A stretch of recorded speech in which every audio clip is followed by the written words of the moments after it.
Maka laulahu ma'arafna Allah wa ma'arafna as-salah wa ma'arafna az-zakah wa ma'arafna al-umrah wa ma'arafna al-hajj. Kalau bukan karena sang baginda Nabi Muhammad sallallahu alaihi wasallam, kita enggak kenal Allah, tidak tahu cara mengingat Allah, tidak mungkin berkumpul malam ini. Suatu kali ada seorang Arab Badui datang, hadisnya sahih, datang kepada Rasulullah lalu mengatakan, ya Rasulullah, inni uhibbuk, aku betul-betul cinta kepadamu, sehingga ketika aku pulang, aku tidak sabar untuk bertemu engkau kembali. Tapi ya Rasulullah, yang aku khawatirkan cuma satu, jika aku mati, engkau pun pergi, engkau dikumpulkan bersama para nabi, sedangkan aku, siapalah aku, orang Badui. Apa kata Nabi? Tidak usah khawatir wahai sahabatku, anta ma'aman ahbabta, engkau akan bersama zat orang yang engkau cintai. Wa idza ahabba ahadan aktsara dzikrahu, ciri-ciri orang cinta sering ingat dia. Benar. Yang paling sering kita ingat siapa? Pasangan fisik.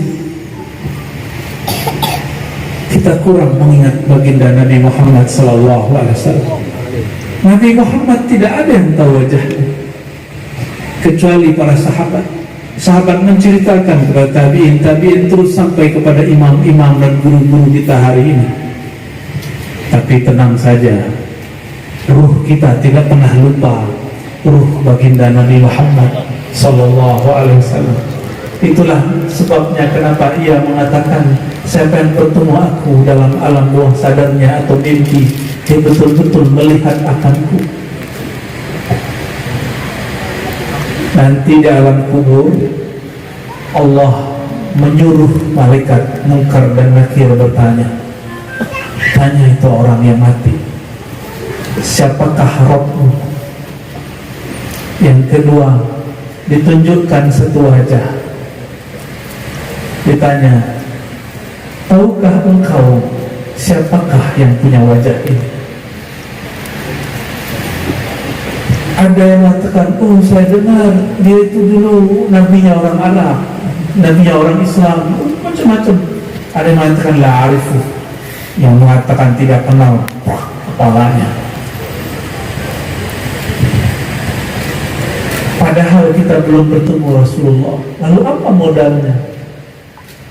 Maka siapa yang dulu pernah melihat Nabi di alam arwah, pasti ketika masuk ke alam dunia dia akan rindu jika disebut sang baginda Nabi Muhammad sallallahu alaihi wasallam. Dulu kita pernah kumpul-kumpul seperti ini di sana. Cuma bedanya dulu tidak ada laki, tidak ada perempuan, karena ruh itu tidak laki, tidak perempuan. Itulah sebabnya tidak ada ikhtilaf, tidaklah bertentangan kalau disebut Rasulullah Abul Arwah, bapaknya ruh. Sedangkan ayat yang dibaca tadi, tidaklah Rasulullah SAW aba ahadin min rijalikum, ayah seseorang laki-laki di antara kamu. Disebutkan jenis gendernya, jenis kelaminnya laki-laki. Sedangkan ruh tidak laki, tidak perempuan. Maka di kitab-kitab maulid disebutkan Rasulullah Abul Arwah, betul, Al-Ab Al-Akbar, benar enggak?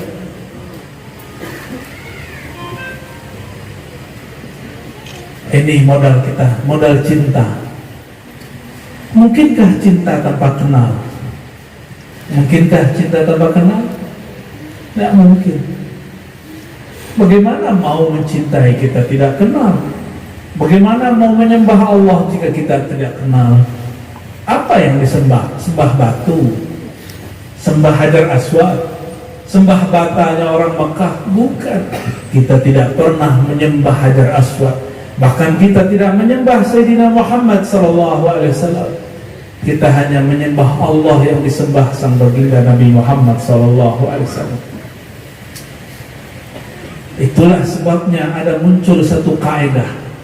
Kaidah ini disampaikan oleh Imam Yahya bin Mu'az Ar-Razi, salah satu imam salafus salih. Tapi sampai di masa Ibn Arabi, Imam Ibn Arabi sering rohaninya bertemu rohaniah Rasulullah sallallahu alaihi wasallam. Beliau juga ahli hadis. Meskipun ini bukan hadis, beliau kemudian secara rohani bertemu baginda Nabi Muhammad sallallahu alaihi wasallam. Apa kata beliau? Wahai baginda Rasulullah, kami belajar hadis. Kata ahli hadis, man arafa nafsahu faqad arafa rabbahu, bukanlah hadis. Bagaimanakah menurutmu wahai baginda? Apa jawaban beliau sallallahu alaihi wasallam? Kalami, itu kalamku. Semenjak saat itu Imam Ibn Arabi yang ahli hadis tidak berani lagi berkata Yahya bin Mu'az Ar-Razi, tapi selalu mengatakan qala Rasulullah sallallahu alaihi wasallam. Mungkin menurut ahli hadis ini disebut hadis palsu, tapi bagi ahli rohani mereka punya istilah sendiri, mereka punya adab sendiri. Ini juga disebut dengan hadis ruhiyah atau hadis manamiyah. Bukan hadis Nabi, tapi cukup disebut hadis ruhiyah atau hadis manamiyah. Hadis-hadis lewat alam rohani. Hadis-hadis begini tidak ada unsur syariatnya. Dia hanya berbicara bab hakikat. Syariat telah sempurna, tidak akan ada perubahan sedikit pun. Al-yawma akmaltu lakum dinakum.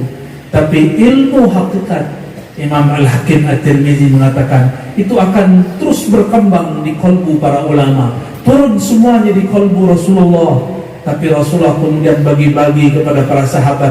Kata Abu Hurairah dalam hadis Bukhari, aku diajarkan dua wi'a'ain, dua karung, dua kantong ilmu. Satu kantong aku bagi, yang satu lagi jika aku bagi, aku akan dikafirkan lalu akan dibunuh oleh sebagian orang. Begitu juga kata Abdullah bin Abbas, begitu juga kata zuriat Sayyidina Ali. Tapi kata Imam Al-Hakim At-Tirmizi, imam yang muncul di abad ketiga dan awal keempat Hijriah, ilmu ini akan berkembang terus. Iman kita, kemampuan kita menjalankan syariat tidak ada yang sehebat para sahabat. Maka tidak ada iman kita setinggi Jibril. Bahkan sahabat yang paling lemah imannya, iman kita tidak ada yang setinggi mereka. Tapi kalau pengetahuan, Allah bagikan lebih banyak di masa ini. Makanya sahabat kalau hidup sekarang dikasih smartphone bingung. Benar gak? Dulu Imam Bukhari cari satu hadis sebulan. Sekarang cari satu hadis, buka dari Play Store dapat satu kitab. Benar.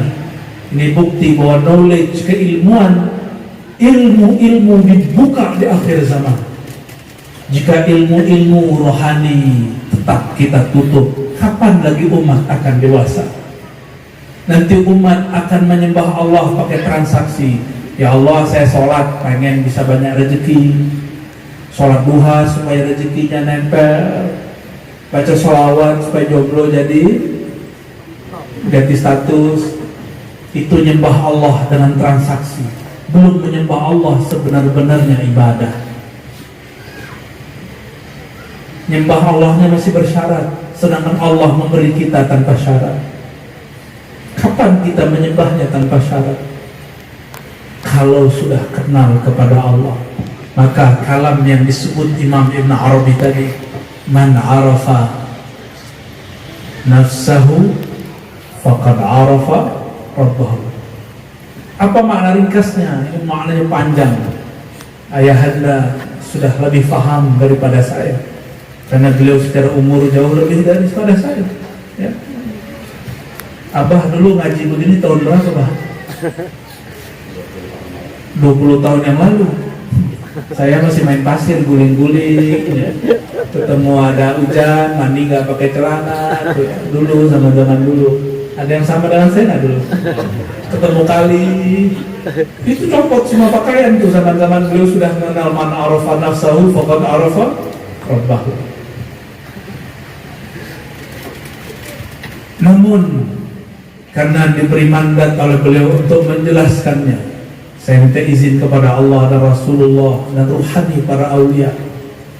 Man arafa nafsahu, siapa yang mengenal bahwa dirinya bersumber dari sang diri, yaitu Nabi Yuna Muhammad, Nur Muhammad sallallahu alaihi wasallam, faqad arafa rabbahu, niscaya dia telah kenal Rabbnya.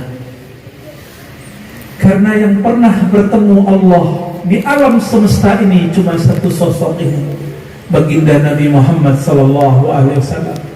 Sayyidina Musa meminta, arini ya Rabb, tampakkan dirimu kepadaku. Lalu Allah menampakkan hanya sekelibat cahaya kepada Tur Sina. Tur Sina hancur, Sayyidina Musa pingsan. Tidak diizinkan memandang secara zahir, hanya diizinkan memandang secara batin. Sayyidina Adam ketika memandang ke aras hanya diizinkan memandang nama-nama.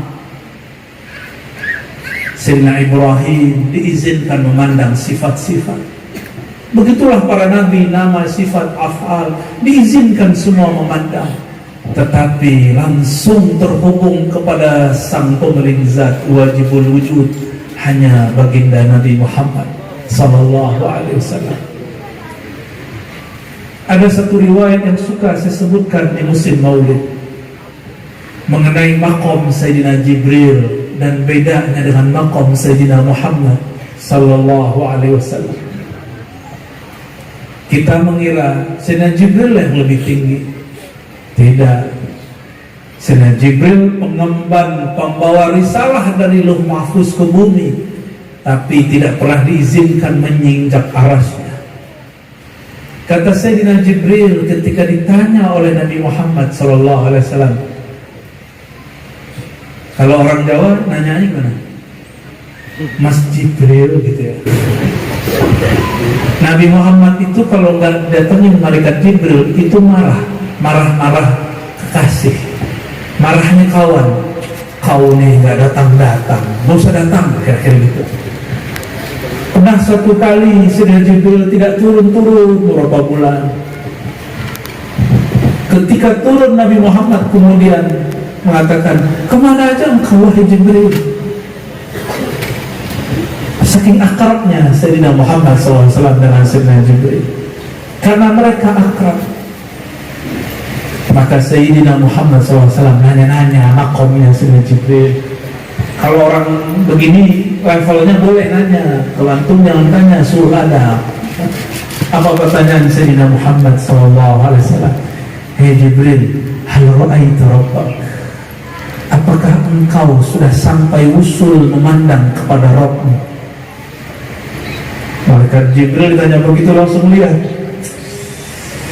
ya Muhammad, antara aku dan Allah ada 70.000 hijab cahaya. Kalau iblis, antara dia dan Allah 70.000 hijab kegelapan. Sebelum dia jadi iblis namanya Azazil. Kalau sekarang nggak tahu berapa hijabnya iblis itu. Hijab itu artinya penghalang. Saya tidak sanggup mata tembus ke belakang tembok, itulah penghalang, ini disebut hijab. Tapi itu hijab turab, hijab tanah, hijab pasir. Hijab kepada Allah, karena Allah menyebut dirinya nur, maka Allah membentengi, menghalangi makhluk memandangnya dengan nur itu sendiri. Kata Sayyidina Jibril, 70.000 hijabnya Allah, hijab yang paling rendah. Jika aku mendekatinya, lah taraktu, tubuhku akan terbakar. Sayyidina Jibril punya tubuh? Ada. Sayyidina Muhammad tubuhnya disebut turabi, tini, tanah. Sedangkan Sayyidina Jibril disebut nuri, nurani, tubuh cahaya. Jisim nurani, tubuh cahaya, tubuh juga, jisim juga, benda juga.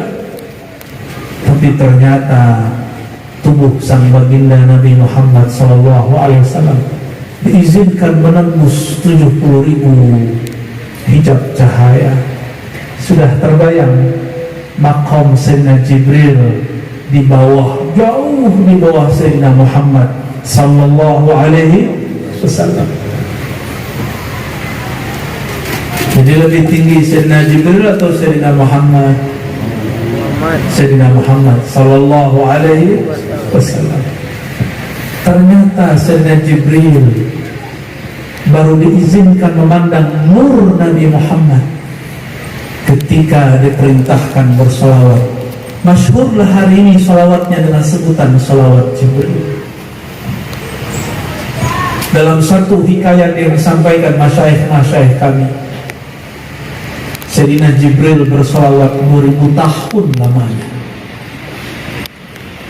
Ada yang sudah berzikir solawat 2000 tahun? Belum ya? Belum. Kayaknya 2 jam pun kaki sudah pegal-pegal. 20 menit udah lihat-lihat jam. Ya, kita nggak sanggup seperti Sayyidina Jibril. Maka Sayyidina Al-Hasan Al-Basri, murid Sayyidina Ali, mengatakan dalam hadis Imam Bukhari, tidak ada satupun sahabat merasa imannya seperti Sayyidina Jibril.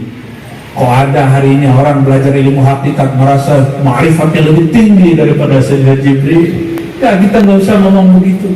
Kita serahkan kepada Allah Subhanahu wa ta'ala. Tidak ada namanya hakikat yang dia pelajari itu, yang kita ambil ini bertentangan dengan syariat yang juga kita amalkan.